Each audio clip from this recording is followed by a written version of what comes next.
తప్పకుండా చేస్తాం సార్. ఈ రోజు ప్రస్తుతం మరోసారి రామచంద్ర గౌడ్ గారి దగ్గర వెళ్దాం. టీపీసీసీ అధికార ప్రతినిధి అయినటువంటి రామచంద్ర గౌడ్ గారు ఏదైతే ఈ రోజు చెప్పిండో కుమార్ గౌడ్ గారు చాలా క్లియర్గా చెప్పారు. ఎందుకు శ్రీనివాస్ గౌడ్ గారు చెప్పారు విషయం ఏంటంటే మందుబాబులకు అవకాశం కల్పించి ఈరోజు మందుబాబులకు సుమారు సగటు మనిషి ఒక 1000 రూపాయలు సగటు మనిషి రాష్ట్రంలో ఉన్న 4 కోట్ల జనాభాకు సంబంధించిన ప్రతి ఒక్కరు ఒక 1000 రూపాయలు మొత్తం మద్యం మీదనే వెచ్చిస్తున్నారని చెప్తున్నారు.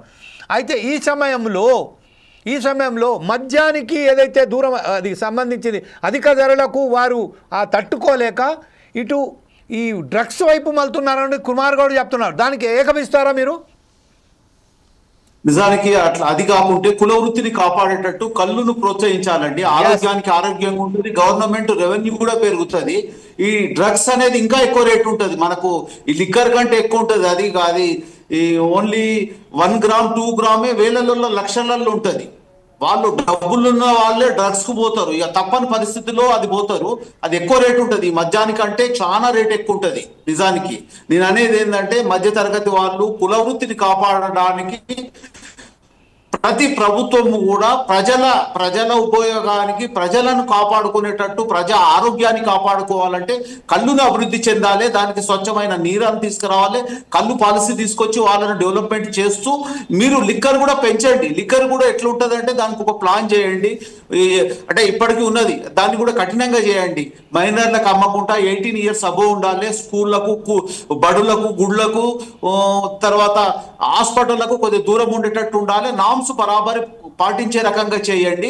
అదే రకంగా ఏం చేయాలంటే ఈ వైన్స్ అనేది ఒక మధ్య తరగతి కాదు, ఉన్నత వర్గాల వారికి చెందే రకంగా ఉండాలి. మళ్ళీ దాంట్లో వచ్చి ఆరోగ్యానికి నష్టపరిచే కొన్ని బ్రాండ్స్ ఉంటాయి, కొన్ని సంబంధించినవి ఉంటాయి, అవన్నిటిని నిషేధించాలి. ఏ ప్రభుత్వం అయినా ప్రజా ఉపయోగపడే రకంగా చూడాలి.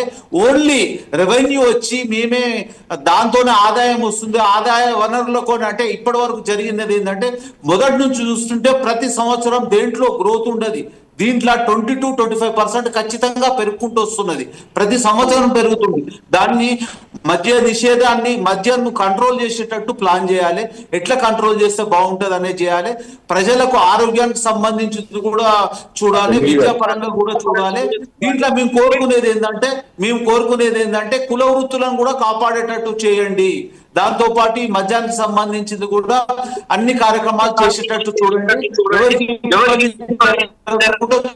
అటు ఇటు 2 రకాలు ఉంటుంది. 70% రెవెన్యూ అనేది ఓన్లీ కళ్ళు వృత్తి మీద ఆధారపడి ఉంటుంది కంబోడియా దేశంలో. రామచంద్ర గౌడ్ శ్రీలంక మీరు చెప్తున్న వాస్తవాలను అంగీకరిస్తాం. కాకపోతే ఏంటంటే ఈ రోజు రాజకీయ నాయకులే ఎక్కువ శాతం ఈ సంబంధించిన సిండికేట్లలో కానీ ఈ లిక్కర్ పాలసీలలో కానీ వారే ప్రమేయం ఎక్కువ.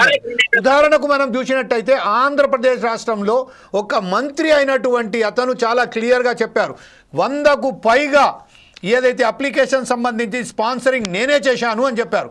పరోక్షంగా ఆయన ఏం చెప్పాడంటే వాళ్ళకు ఆర్థిక వనరు లేదు కాబట్టే వారిని ఆర్థికంగా ఆదుకొని ఆ లైసెన్సులు ఇవ్వడానికి ఏదైతే ఫీజు ఉన్నదో ఆ ఫీజుల సహాయం నేను చేశాను అని చెప్పాడు.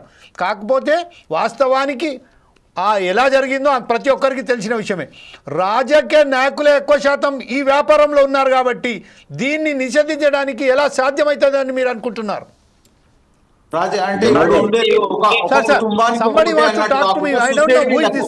ఇప్పుడు ఇచ్చినప్పుడు సొసైటీలకు ఇస్తే బాగుంటుంది. శ్రీహరి యాదవ్ గారు మాట్లాడతారా? సొసైటీలు 4000 సొసైటీలు ఉన్నాయి. Okay sir, I will come down to you. Okay sir, okay I will come to Srinivas గారు మీకు వస్తాను. చెప్పండి సార్. ఇప్పుడు రామచంద్ర గౌడ్ సొసైటీలు ఉన్నాయి, సొసైటీలకు ఇస్తే అది ఇబ్బంది, అంటే సిండికేట్లకు ఇబ్బందిగా జరగకుండా ఉంటుంది. ప్రతి సొసైటీ అనేది ఇప్పటికీ ప్రతి ప్రాంతంలో గీతా వృత్తికి సంబంధించిన సొసైటీలు ఉన్నాయి, వాళ్ళకి అప్పచెప్తే బాగుంటది. దాంట్లో సిండికేట్లకు ఇబ్బంది లేకుండా ఉంటుంది. ఇదే విషయంపై చాలా క్లియర్ గా మనకు ఆహ్వానిస్తే అది పోటీతత్వం పెరిగి ఇబ్బంది అయిన వాతావరణం ఉంటుంది. తెలంగాణ ప్రాంత వాసులకే దీంట్లో ఉండేటట్టు ఉండాలి.